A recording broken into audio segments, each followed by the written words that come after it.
watching The 7 from WATE 6 on your side. Good evening, I'm Bo Williams, and welcome to The 7. Let's get a look at the big 7 stories for you right now. And topping our list for you tonight, East Tennessee native Kent Carter was reportedly killed while returning from an excursion in the Royal Turks and Caicos Islands. Now, the police force there says that he was shot in what is being described as a targeted attack. Another person was killed. 5 more were hurt. Now, we're told the suspects escaped after a shootout with officers. Now, take a look here. You can see the damage to a police vehicle after that shootout occurred. A third person, who police call a possible suspect, was also killed in this incident. Officers believe the attack was carried out by gang members and that the violence could be linked to drugs and turf wars. Police add that Carter just happened to be in the wrong place at the wrong time. Now, family, friends, and 2 communities, one here in East Tennessee, another in Arlington, Virginia, are mourning his loss. Carter was an Army veteran, a realtor, and a racial justice leader in Arlington, but he considered Tennessee his home after graduating from Clinton High School in 2000. Anywhere he went, he was always wearing UT shirts, or even in Afghanistan, I think he had some UT memorabilia with him there. He was one of those guys that he knew everybody and everyone knew him. When I moved over here in 1999, I didn't know anybody except family. And if I ran into anyone anywhere, I could just say the name Kent Carter and everybody knew who he was. So he was well loved by everyone. Now, his family is trying to remember the best of Carter and the example he led through his life, putting his heart into helping other people. If anyone who knew Carter is interested in his funeral arrangements, we will be sharing those with you. The more information about it as soon as we hear back from his family. Next now on the Big 7, we do want to honor Korean War and Vietnam War veteran William Croom. He was laid to rest this afternoon. Croom became a staple in the Knoxville community after his time in the military. He owned a car shop and was a black belt in Taekwondo. Croom leaned on his faith when battling stage 4 pancreatic cancer. After he died, he was given a proper military send-off from a local honor guard group. We spoke with his family after the service today.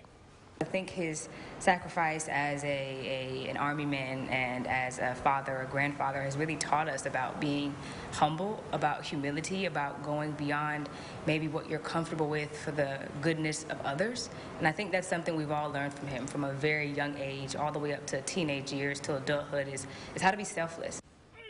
We also wanted to take a moment to share how you can help Operation Honor Guard so our country's heroes can get the final send-off they deserve. WAT 6 on your side is proud to once again partner with Operation Honor Guard for the annual donation drive. You know, last year we helped raise more than $70,000 for local Honor Guard units. This year's fundraiser is coming up on Wednesday, October 12th. That's next week from 6 in the morning until 7:30 at night. We'll also have 6 donation sites set up across East Tennessee for you that day. You can also make a donation to Operation Honor Guard right now, and you can do that online. Next up, a man has been arrested following an investigation into 9 fires at Knoxville cell phone tower sites. 36-year-old Gildardo Herrera Gonzalez is the person who has been taken into custody. He is charged with 1 count of arson and 1 count of setting fire to personal property following the fires. The fire department tells us they date back to June of this year. A method and motive, though, for setting the fires has not been released at this time. In our next Big 7 story for you tonight, we caught up with Congressman Tim Burchett just days after the release of Matthew Heath, a Marine Corps veteran who was imprisoned in Venezuela. Now, his office was involved with Heath's release, and the congressman says he is glad to see Heath now back home. He shouldn't have been in prison down there. No shape, form, or fashion. Burchett says releasing someone from another country is always a difficult process. This case was especially difficult because we do not have an ambassador in Venezuela right now. Burchett's office had to deal with other countries that deal with Venezuela direct, and they had to engage the State Department, which is something he describes as a long process and a very different situation than working to free WNBA star Brittany Griner from Russia. His was a little different than some of the other instances.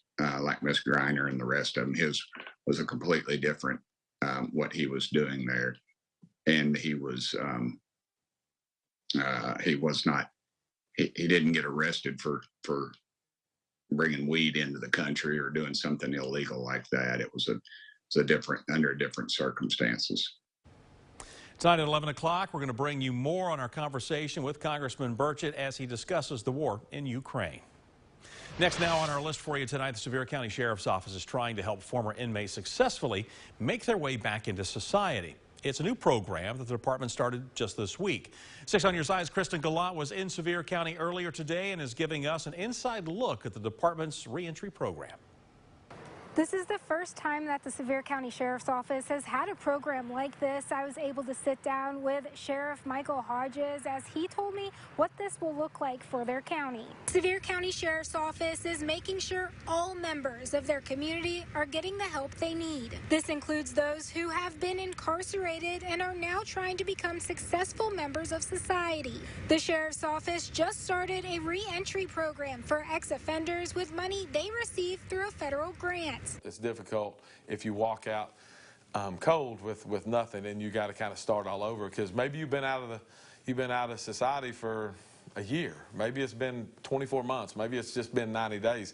Any time frame, you're still kind of behind the curve a little bit, and we're trying to slow that and reduce that curve and make it a smooth transition for them, in hopes that we don't see them again unless we just run into them in the public. The program will help find former inmates housing, mental health and substance abuse treatments, employment, education opportunities, and health care plans. Now this grant will last for 3 years. After that, the sheriff says that they will be asking the county commission to be able to put that money into the county budget to continue the program. Reporting in Sevier County, Kristen Gallant, WATE 6 on your side.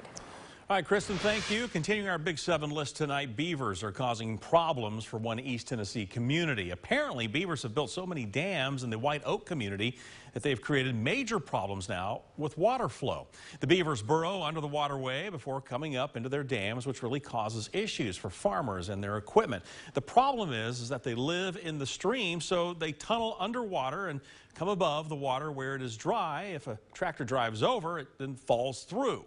Now, Campbell County officials are trying to find ways to fix this problem, but to do that, they will need some extra funds. My role is to help try to find some funding, hopefully through the state, either through TDEC or TWRA or some other source. We even talked about the West Tennessee River Basin Authority and how they had put together some things that had helped solve the problem in West Tennessee.